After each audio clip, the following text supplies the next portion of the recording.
There is a variety of different types of groups in Elden Ring that usually pledge allegiance to a god or demigod figure. Of course, we have the soldiers that make up the bulk of many of the armies that belong to the demigods.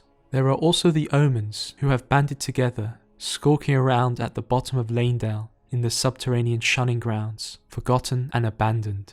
We also have the ancestral followers who worship the way of the ancestral spirit in the Shifa River. There is one group, however, that the Tarnished will meet in their journey that only appears from time to time, the Guardians of the Flame.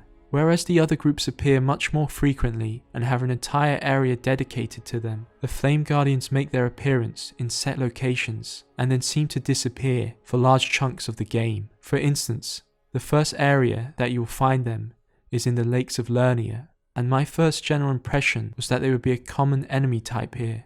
This is not the case, and the next time you meet them is in Fort Laiedd, all the way at the bottom of Mount Gelmir, and again, this is only a brief run-in with them. So my question is, who are these flame worshippers? Let's delve into the different places we find them, and as we do, discover their history, background, and their purpose in the lands between. Before we get started, I will give a little context towards the flame and its respective god. When Queen Marika the Eternal took over the lands between, the Golden Order had to fight many battles and wars to reign supreme over its inhabitants. If you've seen my Godric video, you will know that Godfrey, who was first Elden Lord, was sent to Stormhill in Limgrave to defeat the ancient Stormlord and his Stormhawks. He was also sent to the Mountaintop of the Giants, inhabited by the Giants, who were another massive threat to the Golden Order. Godfrey, along with some Zamor warriors, which were another race that inhabited the mountains, managed to defeat the Fire Giants and come out the victor.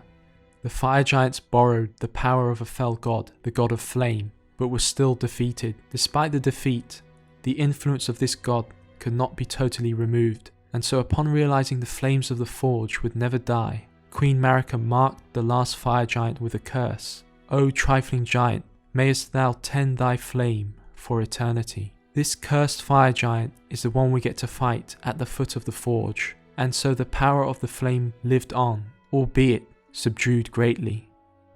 Queen Marika had wiped out the giants, removed the threat posed by the fire of the forge, since it was capable of burning the Erdtree, and even had the last Fire Giant guard it. The great era of the powerful flame had come to an end, but as previously stated, the flame could not be extinguished and would continue to linger on. Okay then, let's find out how the Flame Guardians fit into this story. As I mentioned before, the first area we will likely encounter the Fire Guardians is in the southwest region of Lernia, relatively close to the back entrance of Stormvale. There are groups of them, some are Thorn Fire Sorcerers and some are Fire Monks who seem to act as captains. They have set up a camp nearby. In the camp is the Fire Monk prayer book, which provides two flame incantations, Surge O Flame and O Flame. The Surge O Flame description states that the giant's flame is the flame of ruin, capable of burning the Erdtree. And so following the war against the giants, its ruinous blaze was sealed, and guardians were appointed to watch over it. The Fire Guardians' purpose is to watch or oversee this ruinous flame in the Mountaintop of the Giants. I presume they were appointed by Queen Marika. The description of the O Flame reinforces the notion that the Fire Monks began as protectors of the flame, preventing any from manipulating its power against the Golden Order and the Greater Will. Killing the monks here as they attack us, we can read the item descriptions of their armour. The Fire Monk chest piece has a grotesque face sculpted on the chest, which is said to depict the corrupt ancient god of flame. Taboos transform into lasting obsessions by virtue of the fear that they inspire. The implication being that the Fire Guardians were gradually drawn into the power that the flame contained, and so no longer bothered about their original intention of serving the Greater Will. They became fanatical in their approach to the flame, learning to adore the strength of the flame and its respective god. We will see this a lot more later, as the Fire Guardians have become more of a cult for the flame god. The Fire Monkhood tells us that the Guardians of the Flame of Ruin were forbidden by the Erdtree. They are definitely a group which is now reviled by the Golden Order, but as we stated earlier, this wasn't always the case. Curiously, unlike the Flame Monks, the Thorn Fire Sorcerers take on a grim appearance, with thorns surrounding their face and eyes. Interestingly, the Thorn Fire sorcerers who follow the Fire Monks are actually ex-Lucarians who delve into the practice of aberrant sorcery with two particular spells named Briars of Sin and Briars of Punishment. The description of these sorceries tell us that those who discovered aberrant sorcery were exiled to the north for their crimes, presumably to the Mountaintop of the Giants. These sorcerers are reviled by the Academy of Rea Lucaria, with the guilty having their eyes gouged out by the thorns, thus living in eternal darkness. There, they discovered the Blood Star. It's possible there might be some relationship between the god of fire and the god of blood, but what's important here is that the Fire Guardians offered a place for sorcerers outcasted from the Academy, which make up the bulk of the Flame Guardians group. Another camp is found near the Church of Vows. Much of the same things can be found here. Lastly, in the Malefactor Evergaol, near the southwestern camp, Adarn, Thief of Fire, is trapped within. After defeating him, we are given the Flame of the Fell God incantation, which reads, Argathy, chief guardian of the flame, had kept this incantation a well-hid secret until it was stolen by Adarn. The Fell God still lurks within the Fire Giants. Adarn had some connection to the Guardians, but what? Why was he trapped inside? Who is Argathy, and is it coincidental that we find the camp near the Evergaol? Let's explore the Fire Guardians a bit more. The location Fort Laiedd is one of the other rare instances where we find the Flame Guardians outside the Mountaintop of the Giants. Lots of the followers patrol the outer grounds of the fort, with some even fighting against the royal soldiers, presumably left over from the siege of Mount Gelmir. Inside the fort is most likely the Tarnished's first encounter with a fire prelate. If you've played previous Souls games, then this enemy will definitely remind you of someone. The Fire Prelate are the commanders of the Flame Guardians. They wear a funny helm, a cauldron perched atop the head, which was originally furnished with embers and would surge into flames when the wearer's faith reached its zenith. The fire of this cauldron has since died out, however. The description again reinforces how strength of faith to the Fire God has become a crucial aspect for being a Flame Guardian.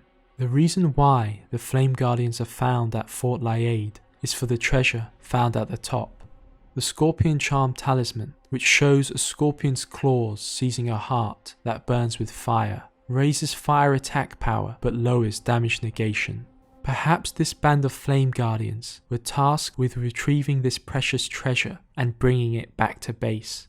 I think it's also possible that the dead troops of the Golden Order were not killed in the siege with Rykard, but were rather attacked by the Fire Guardians. I say this because the troops further up the mountain are found alive, indicating that the royal troops used the fort as a base, but then were entangled in a small battle with the Guardians. Hence why we still see some fighting outside. Ultimately, the royal troops lost. We have reached the Mountaintop of the Giants, where most of the Flame Guardians can be found. Our first run-in with them is at the Giant Hero Conquering Grave. This whole dungeon is an area dedicated to a legendary hero who helped in the war against the giants. The mini-boss found at the end is an ancient hero of Zamor, and I presume that this is the legendary warrior who has an entire location dedicated to him. The reason the fire monks are found in this area, they are searching for precious fire items which may have been buried along with this ancient hero. The incantation Flame Protect Me is located down here, and it is said that it was used during the war against the giants long ago, during which it protected the champions of the Erdtree. Possibly the ancient hero used this incantation, and it is definitely a revered incantation amongst the fire monks, considering it is stated as being the most ancient one. An important item can be found here, the cranial vessel candle stand, a candle stand used in the worship of Birak, the most hallowed monk of the giant's flame. Concerned over the lazy arrogance with which the monks treated the flame, Birak severed his own head as a lesson to the others, intending it to be used as a candle stand. His faith yet smoulders within the cranial vessel. This description fits the appearance of the prelate helm. The helmet with a candle stand above it seems to symbolize Birak's utter devotion to the flame, and so by wearing the prelate head armor, it is a sign of great devotion to the flame. Birak's influence is also felt amongst the camps, where candle stands are dotted about. It is a show of utter dedication and worship towards the flame and the flame god. Clearly Barak was an important figure in the group, possibly one of the original leaders of the Flame Guardians appointed by Queen Marika. The other precious item found in the gravesite is the giant seal found next to a prelate who presumably led this band of fire monks into the tomb. It is a sacred seal depicting the one-eyed god of the fire giants, adorned with braids of red hair. It is not surprising we find this next to a prelate. Perhaps it was looking for it in the depths of the gravesite. Next to the catacombs is a fire prelate and some fire monks waiting to cross the bridge into the main area of the giant mountaintops. They seem to want to cross along the bridge, but are blocked by a golem with a bow, who attacks any who cross. Perhaps the group was ordered to search the nearby catacombs and now want to return some precious fire relics or relay some information back to the Fire Guardian's hub. Killing the prelate here will provide the Thorned Whip, a hefty whip covered in crimson thorns. A device of religious encouragement, it is fashioned in the image of the Briars of Sin. It seems that the Guardians as well are not devoid of inflicting brutality. In the nearby catacombs we find the Fire Monk Ashes, spirit of a stout monk who monitored the giant's flame. Though he was charged with keeping watch over the flame, after many years of solemn duty, he has succumbed to its allure, reaffirming that the Flame Guardians were originally placed there as watchers and ended up becoming worshippers. Coming to the end of our journey, we have reached the hub of the Fire Guardians. This fort is protected by lots of spiked barricades, and a thorned fire sorcerer sits outside, acting as a scout. Near the cliff, there are lots of fire monks gazing at the forge, the source of their worship. Perhaps they are wishing to one day be worthy of the true power of the flame. There are several more monks and a prelate worshipping the forge. The prelate bangs on his chest as some sort of religious ritual. There are also lots of dead fire monks on the ground. I suppose the implication is that some in this fire cult never end up unleashing the power of the flame and so are fated to die to the opposite of fire, the wintry cold. Inside the fort are some Flame Guardian apprentices, beginners being trained in the way of fire by their leader. Near the top of the fort we find the current leader of the Flame Guardians, Chief Guardian Agarthy. Upon slaying him, he will drop the one-eyed shield, which depicts the one-eyed fire god who was once worshipped by the giants. This evil deity is believed to have been slayed by Queen Marika. The key word here is believed, and as we see with the last fire giant, the fire god still lives within him. The forge can never be put out as well, and so the fire or flame god's influence is still present. At the very top of the fort is a chest. Inside is the giant's prayer book, which Agarthy was desperately guarding. The incantations from this prayer book tell us that only a few prelates know of their existence, illustrating how special these incantations are. And so Agarthy must have shown them to only a few select individuals. There is reasoning behind why Agarthy guards this prayer book. If we go back to Lernia, to the Malefactor Evergaol, where we found Adarn, Thief of Fire, we learn from the Flame of the Fell God incantation he dropped that he actually stole it from Agarthy.